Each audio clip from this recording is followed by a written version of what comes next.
بله خیلی ممنونم. این خلاصه‌ای بود از آنچه که استاد تراشیون در هفته گذشته فرمودند و استفاده کردیم. این نوبت هم قدم به چشم حقیر گذاشتن. آقا سلام، خیر مقدم. سلام علیکم و رحمت الله. خیلی ممنون. بنده هم همینطور. بسم الله الرحمن الرحیم و الحمدلله رب العالمین. درود میفرستم بر پیامبر مهربانی ها، نبی مکرم اسلام و اهل بیت آن پیامبر بزرگوار. عرض ادب و احترام هم دارم محضر بینندگان خوب برنامه، خدمت حضرت عالی، همکاران خوبتون. امیدوارم انشالله امروز هم مطالب قابل استفاده ای رو بیان کنیم. زنده باشید انشالله به یاری خدا. 2 جلسه گذشته که خیلی استفاده کردیم، 10 مانع از موانع ارتباطی با پدر مادرها با فرزندان رو شما فرمودین. بخشش رو هم الان دیدن دوستانمون، بیننده های عزیزمون. و خب حالا ما موانع ارتباط رو از شما شنیدیم و یاد گرفتیم و سوالی که پیش میاد اینه که خب حالا ما چجوری باید با فرزندانمون ارتباط برقرار کنیم؟ راههایی و کانالها و مسیرهای ارتباطی با فرزندان ما چیا هست اگر موافقین راجعش صحبت؟ بله نه خیلی خوب. من یه کوتاه یه مقدمه‌ای رو برای بینندگان خوبمون بیان بکنم. ببینیم ما بالاخره بچه هامون یکی از مهمترین سرمایه های زندگی ما هم. لذا وقتی یه چی میشه سرمایه زندگی، آدم باید براش فکر خرج بکنه، باید وقت خرج بکنه، یه جهت باید هزینه رو پای او بیاره برای این کار. یعنی نباید راحت کنارش بگذاریم. الحمدلله ما هم توی جامعه زندگی میکنیم که واقعا فرزنددوستی به عنوان یک رکن محسوب میشه. یعنی پدر و مادرها وقتی آدم نگاه میکنه، چه پدر مادرای خوبی، چه پدر مادرای دلسوزی، چقدر علاقه به بچه هاشون دارن، همه وجودشون، جانشون، عمرشون رو دارن صرف فرزندانشون میکنن. گاهی اوقات آدم واقعا، من خودم برخی پدرها رو یا مادرها رو میبینم تو برخی موضوعات که حالا ما چون کارهای تربیتی میکنیم، واقعا آدم گاهی اوقات اشک تو چشماش جمع میشه که میبینه چقدر این پدر و مادر یه موقعی دلشوره فرزندش رو داره، نگرانی نسبت به فرزندش و آیندش رو داره. حالا اون کاری که ما باید بکنیم اینه که همه اینا در جای خودش باید بدونیم که از چه روشی استفاده بکنیم. ببینید دلسوزی کافی نیست، که من صرفا فقط نگرانی کافی نیست، دلشوره کافی، شاید برخی نه حتی خودش مانع تربیت هم بشه. اون چیزی که مهمه اینه که ما چطور تو میدان تربیت بیاییم عمل بکنیم. برای گفتیم یکی از ارکان مهمش اینه که ما بتوانیم با فرزندمون خوب ارتباط برقرار کنیم. یعنی این گام اول و یه گام اساسی مهم و محوریه. و این هم ما دیدیم پدر و مادرهایی که ارتباط خوبی رو با فرزندانشون برقرار کردن، فرزندانش هم بیشتر از اونها تبعیت کردن، بیشتر اونها رو همراهی کردن. حالا ما میخوایم یه چند نکته ای رو انشالله بیان بکنیم که اینها میتونه تصریح بکنه، کمک بکنه تو این ارتباط گیری والدین و فرزندان. به نظرم میادش که اولین نکته‌ای که در ارتباط گیری مهم احترام گذاشتن به فرزنده، که ما در روایات هم داریم اکرموا اولادکم، فرزندانتون رو تکریم بکنید، احترام بگذارید فرزندتون رو. و ببینید وقتی شما به فرزندتون احترام میگذارید، قطعا دارین اون خط ارتباطی رو با او چیکار میکنین؟ تقویت میکنین. احترام باید در کلام باشه، در رفتار باشه، در حتی صدا زدن فرزندمون باشه، تو جمع دیگران باشه، در خلوت ها باشه. مثلا گاهی اوقات می‌بینی برخی پدر مادر رو تو مهمانی ها خیلی خوب به فرزندانشون احترام میگذارن، ولی خودشون و فرزندشون که اصلا نه، می‌بینی بچه‌ها رو کتک هم میزنن. ولی لذا ما می‌خوایم بگیم نه، اتفاقا احترام از اون جنس رفتارهایی که باید در خلوت و جلوت یکی باشه. یعنی ما نباید دو شخصیتی باشیم، دوگانه عمل بکنیم. برخی چیزا رو میشه ها، مثلا من حالا بخوام به شوخی و جدی میگم، مثلا لباس تو خونه و بیرون باید متفاوت باشه. این خاصیتش اینه. ولی رفتار با فرزند تو خونه و بیرون نباید خیلی تفاوت داشته باشه، خصوصا تو رفتارهای اصولی و اصلی مثل احترام. یعنی باید بیرون چطور احترام به فرزند، تو خونمون هم همینجوری احترام رو نسبت به اون داشته باشیم و مطمئن باشین اگر احترام به فرزندان ما بگذاریم، فرزندان رو داریم به خودمون نزدیک میکنیم، حلقه وصل این احترام. من اونجوری بچه میگه پس این احترامی که جلوی جمع به من گذاشته میشه اصلا مال من نیست. بله. احترام به اونهاست. بله. قدیم ما یک کتاب زبانی بود در دبیرستان، دیگه فکر کنم این درسه نیست الان تو این کتاب‌های جدید. یه عالمی که لباس مندرسی داشت، حالا توی ماجرا وارد یک مهمانی میشه، مهمانی که وارد میشه کسی بهش اهمیت نمیده. بعد به اونایی که بالاخره امرا بودند و بالاخره تجار بودند اونا خیلی احترام. این نشد. دفعه بعد خود مهمونی هم گردشی بود، دفعه بعد دوباره دعوت شد مهمانی دیگه همون جمع بودن، ولی این بار دیگه لباس فاخری پوشید. این بار چقدر بهش دارن احترام میگذارن.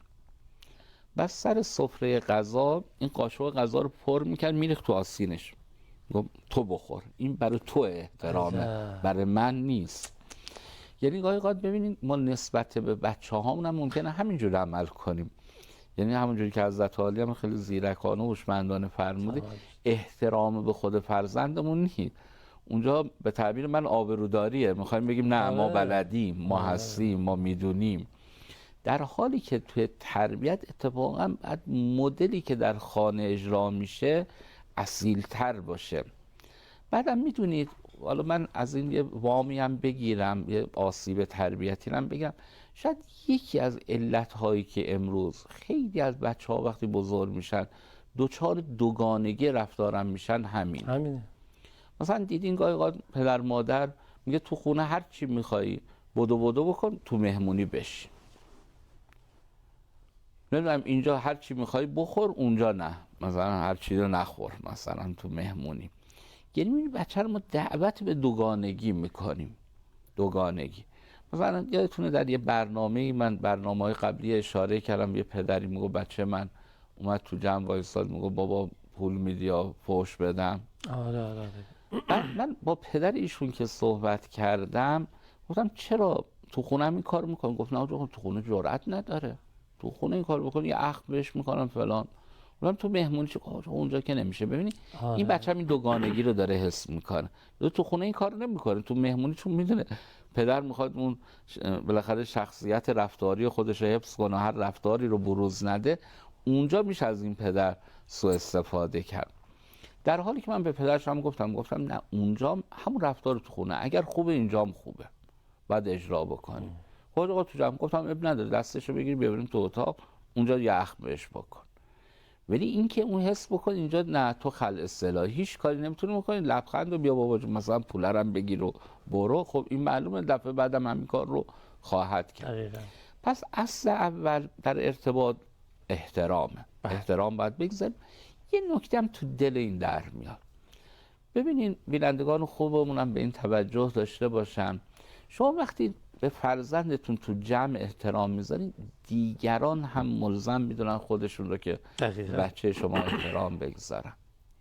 و ما اینو دیدیم چند وقت پیش بود، یه پدری آمده بود میگفتش که خانم من تو جمع فامیل خودش به بچه ها احترام نمیذاره، به بچه های ما مثلا پسر دختری که داریم. الان قشنگ من ببینم دایاش مثلا عموهاش، حالا دایاش خاله هاش، اینا هم احترام نمیذارن. اون دایش مثلا داره رد میشه اینو پاش داره یه لگد میزنه به پای، پاتو جمع کن بچه. چرا؟ چون مادر حرمت امامزاده رو نگه نداشته. یعنی منجر به این میشه که دیگران هم به او چیکار بکنن؟ به احترام. بعد میدونیم بچه‌ها اون وقت این رفتار دایی رو پای مامان مینویسن، یعنی با مادر بدتر هم میشن، میگن مامان اینجوری نمیکرد و هم اینطور رفتار نمیکرد. پدر خونه هم ممکنه همین اتفاق بیفته، یعنی این رفتارهایی که فامیل با بچه‌ها انجام میدن پای مادر خونه مینویسه، ممکنه با مادر بدتر بشه یا بالعکس، حالا رفتار نامناسبی رو پدر با بچه‌ها تو جمع فامیل انجام بده. بریم دومین نکته. دومین راه ارتباط و تسریح کردن در ارتباط بین ما و فرزندان محبته. اصلا محبت میدونید یک عامل جذبه، اکسیریه که بچه‌ها رو میتونیم به واسطش به خودمون جذب بکنیم. ولی محبت لزوما قربون صدقه رفتن نیست. به نظرتون چیه محبت؟ محبت میدونید اون حس عاطفیه که بین فرزندان و والدین باید شکل بگیره. حالا به تعبیر من این دسکتاپ، اون پس زمینه محیط خانه باید یک پس زمینه عاطفی باشه. بچه‌ها حس بکنن مامان بابا پدر مادر عاطفی و مهربانی هستن. خب برای اینکه بچه‌ها این حس رو درشون ایجاد بشه باید چیکار بکنیم؟ و بعد از فاصله که از دوستان میگیریم پاسخش رو از شما میشنویم. بفرمایید.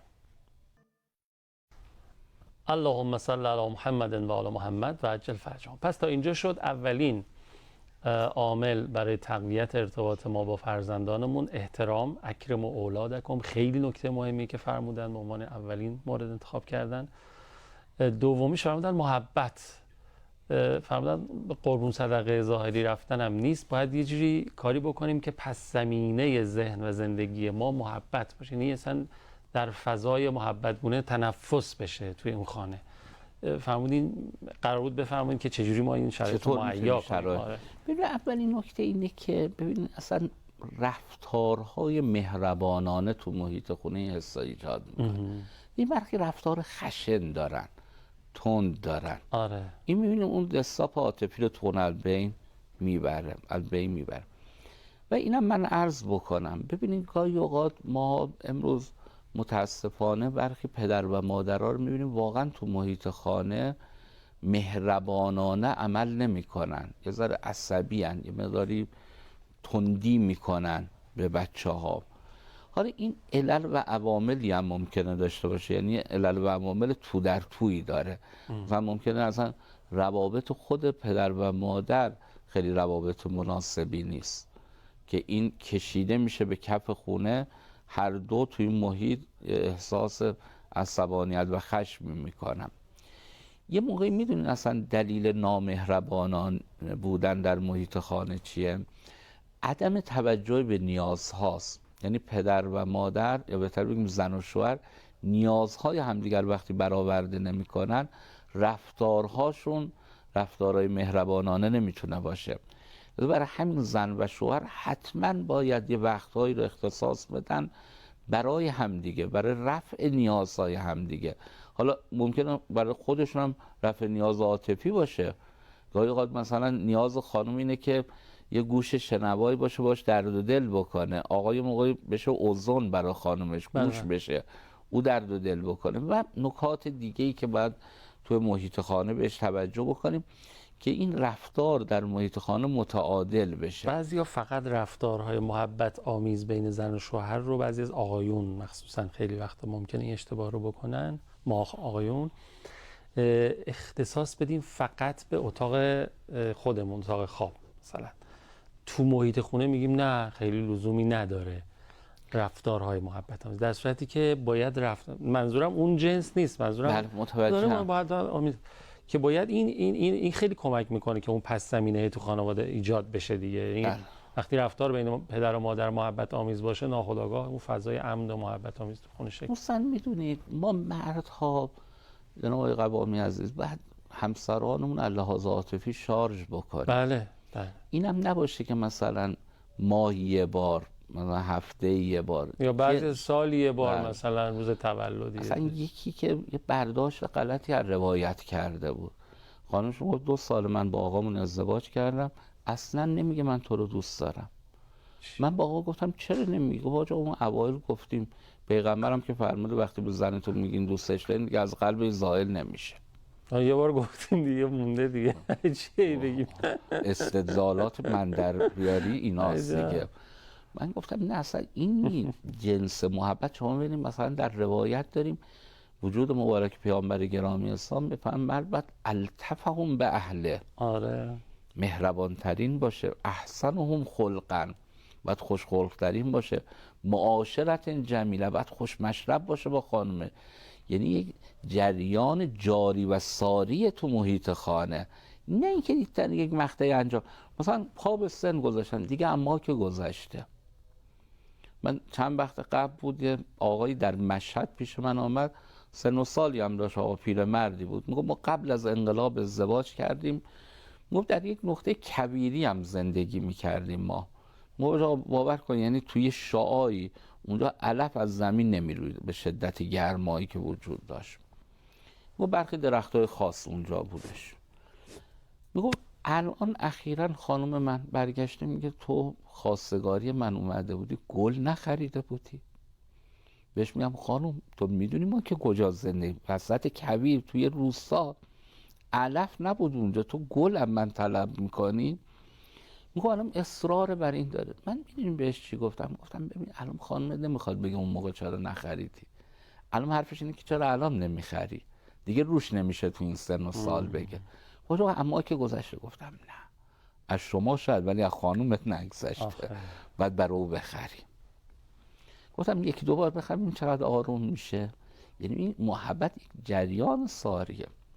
من حالا دور از حال اون محبت کننده خوب میشه، بله، نه محبت شونده حتی. یعنی ببینید اصلا توی بخشای ما بیشتر نیاز، مثلا خانومش مریض میشه بهش محبت نمیکنه، فکر میکنه این دیگه محبت پذیر نیست.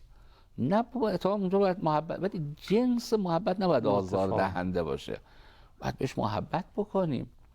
یعنی میخوام بگم که ببینیم ما گاهی اوقات این محبت باید جاری باشه و تمرین نکردیم و کمتر اینا رو بهش عمل کردیم. حالا شاید هم دلیلش میدونید چی بوده؟ مدل‌های سنتی که ما زندگی میکردیم که این مدل‌های سنتی مدل اسلامی نبوده. ما قدیمی‌ها سنتی زندگی میکردن، لزوما اسلامی زندگی نمیکردن. ولی شما تو اسلام میگه التفهم به اهله، بعد مثلا شما آقا اومده میگه آقا خدا از سر تقصیراتم بگذره. میگم چرا؟ میگه من قدیمی‌ها بود، من بابام یه موقعی گفت مرد وارد خونه میشه و زنش یه جوری صدا بزنه که 4 ستون بدن زن بلرزه. مرد ببین اون مدل سنتیه نه اسلامی. بعد ما میگیم بابا اسلام میگه اصلا تو بعد معاشرت جمیله باشه، ادخال سرور بکنی، نمیدونم محبت بالاخره خاص به پیامبر میگن شما بهترین شما مردم کسی که با خانوادهش مهربانتر باشه و با محبت‌تر باشه و من با خانواده‌ام از همه با محبت‌ترم. اصلا این روایت عجیب و مژده دهنده ای رو به آقایون بدم. میگن در روز قیامت در روایت داریم مردی رو میارن، این خدمت شما عرض بکنم که اعمالش نشان دهنده اینه که جهنمی است، ولی پیام میرسه که او رو ببرید بهشت. میگن چرا؟ من چون به خانواده‌اش مهربان بود. آخه یعنی ببینید چقدر این خانه و آقایون آستینا رو بالا بزنید. اگرم خدای نکرده تو آقایون ما که نیستن، ولی خب اگر احیانا هست تک و توی شروع کنید محبت. اصلا خانواده ان الحسنات یذهبن السیئات بله همینه. یعنی اینی که فقط پاک بکنه تبدیل به حسنه میکنه سیئات رو. بعد ببین اون نکته‌ای که خیلی مهمه اینه خانه و خانواده اصلا یه سکوی پرشه برای رشد انسان. ما اینو باور نداریم. آره واقعا. حالا ببینید تو محیط خانگاهی قد خانم چرا محبت نمیکنه؟ چون خود شارژ عاطفی نشده. مرد، حالا من جسارتم از محضر خانم‌ها و آقایون عرض کنم، خصوصا آقایون گاهی وقت ما مردها بخل عاطفی داریم. یعنی تو محبت بخیلیم، راحت محبت نمی‌کنیم. این یکی از دلایل ریشه در همون مسئله سنتی که می‌فرمایید متأسفانه. گاهی وقت باورهای غلط داره. مثلا میگه من محبت بکنم مثلا لوس میشه، پرتوقع میشه. نه، محبت به اندازش نه کسی رو لوس میکنه نه پرتوقع میکنه. اون چیزی که انسان‌ها رو پرتوقع میکنه افراط در یک کاری. ما که نمیگیم افراط بکنیم، ما میگیم در حد و اندازش انجام بدیم، ببینیم اون وقت چه حس خوبی رو در طرف مقابل ایجاد میکنه. پس ببین اگر در محیط خانه ما میگیم باید جذاب عاطفی باشه، باید پدر و مادر رفتارشون مهربانانه باشه. اگه این رفتار مهربانانه رو با بچه داشته باشن، ببین رفتار مهربانه، خشن برخورد نکنن، تند برخورد نکنن، بی محلی نکنن، با عصبانیت با بچه ها برخورد بی محلی که عرض میکنم، میگه بچه مادرش رو صدا میزنه، مادر اصلا محل نمیذاره، برو حالا اول درس تو بخون بعد ببینم چی میخوای بگی. این رفتار مهربانانه نیست. ما این بچه حس این نمی‌کنه توی این محیط خانه داره مورد محبت قرار میگیره. پس اینم یه نکته آخرینم من توی این زمینه بحث محبت ها بگم. ببین گاهی اوقات این حس رو ما باید سر به زنگاه ها به بچه هامون انتقال بدیم که ما شما رو خیلی دوست داریم، یعنی اینو بگیم. یعنی بچه ها تصور اینو نکنن که سر راهی هن. دیدین گاهی اوقات بچه ها توی دوره سنی تصورش اینه که نه، ما مثل که بچه این پدر مادر نیست با این رفتارهایی که دارن سر ما میارن. نه، این حس تو بچه ها نه بچه باید این انتقال این مفهوم که ما شما رو خیلی دوست داریم، به تو خیلی علاقه داریم، شما پاره های تن ما هستیم. این پیامبر وقتی از حضرت صدیقه طاهره یاد میکردن بضعة منی، اصلا زهرا رو پاره تن خودشون میدونن، فداها ابوها. اصلا خیلی عجیبه. یه موقعی من در یه روایتی میدم وجود مبارک علی ابن موسی رضا علیه السلام فرزندشون جواد الائمه رو گاهی رو پا قرار میدادن، قربون صدقای عجیب میشدن که من برخیش رو حالا نمیتونم مثلا بیان بکنم، یعنی اینقدر عمیق. حتی مثلا یه تعبیری که حضرت میفرمودن به ابی انت و امی، پدر مادرم فدای تو. یعنی عمق محبت چقدر بوده. حالا البته این یه اصطلاح یا نه اینکه لزوما مثلا بخواد آدم پدر مادرش رو فدای بچه‌ش نشان دهنده اوج محبت. بله، اوج محبتیه که باید اتفاق بیفته. این رو ما میگیم باید تو محیط خونه بچه‌های ما این حس خوب رو داشته باشن که ما دوستشون داریم، عمیقم دوستش. بعد میدونیم بچه‌ای که حس کنه پدر و مادر میشه این بله دوستشون داره، هم امن هم همراه‌تر، یعنی هم حرف شنوتر هم تربیت پذیرتر میشه.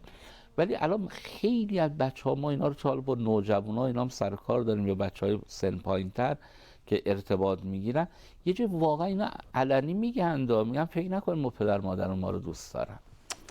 چرا؟ پدر مادرم خیلی زحمت دارن میکشن، ولی همون تعبیر بنده اون سر به زنگای نمیدونه چطور باید رفتار کنه. اونجایی که باید به این بچه تفهیم بکنی تو پاره تن منی، تو همه وجود منی، تو میوه زندگی من هستی، اینو نمیتونه به بچهش انتقال بده. لذا من اینم به عنوان آخرین نکته عرض بکنم، فقر عاطفی لذا امروز در جوامع بشری غوغا داره میکنه که باید این رو با همین تدابیر حل و فصلش بکنیم. بسیار عالی. یعنی ریشش در همین جاست، در خانواده و بین پدر مادر و فرزندان که البته باز برمیگرده بین همسران. خیلی ممنونم، دست شما درد نکنه. مثل گلن، هم همسر هم فرزندان و همونقدر که ما ظرافت لطافت به خرج میدیم در پرورش گلها و گیاهان، خیلی خیلی بیشتر به مراتب باید این حواسمون به این موضوع باشه. عواملی ندارین؟ خیلی استفاده کردیم. خیلی لطف فرمودید. سلامت باشید.